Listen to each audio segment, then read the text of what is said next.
வணக்கம் நண்பர்களே. நான் இப்போ என்ன பதிவு போடுறேன்னாக்கா, ஒரு வீடு கட்டுறது பெருசு இல்லை. கட்டுறதுக்கு முன்னாடி தயவு செஞ்சு ஒவ்வொருத்தங்க ஒன்று இடம் விட்டு கட்டணும், இல்லை கொஞ்சம் இது பண்ணி கட்டிக்கலாம், தப்பு இல்லை.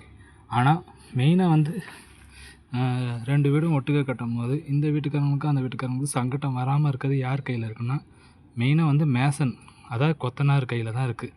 அவங்க இந்த மாதிரி லாப்ட்டு மேலே கலவை கொட்டி கிடக்கிறத அவங்க சுத்தம் பண்ண மாட்டுறாங்க.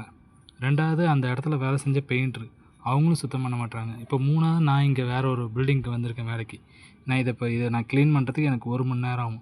இதை நான் க்ளீன் பண்ணிவிட்டு நான் இந்த வேலையை ஆரம்பிக்கும் போது எனக்கு 1 மணி நேரம் வேஸ்ட்டாக போகுது. அப்போது யார் மேலே மிஸ்டேக் இருக்குது?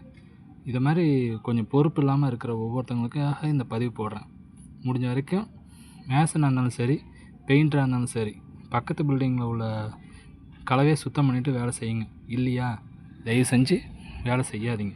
சம்பளம் மட்டும் அவ்வளோ வேணும் இவ்வளோ வேணும்னு கேட்குறீங்க, ஆனால் வேலை சுத்தமாக இல்லை. இதனால் என்ன ஆகுதுன்னா, வெளி மாநிலத்துலேருந்து ஆளுங்களை கூப்பிட்டு வந்து வேலை செய்கிறாங்க. அவங்க அதுக்கு மேலே செய்கிறாங்க. ஒரு நாளைக்கு 4 பேர் வராங்கன்னா, அடுத்த நாள் 4000 பேர் 40,000 பேர் அப்படியே வந்துட்டுருக்காங்க. முடிஞ்ச வரைக்கும் நம்ம வேலையை நாம் பாதுகாக்கணும்னா இடம் பொருளை சுத்தமாக வச்சுக்க கற்றுக்குங்க. ஆனால் யாருமே சுத்தமாக வச்சுக்கிறது இல்லை. நன்றிங்க.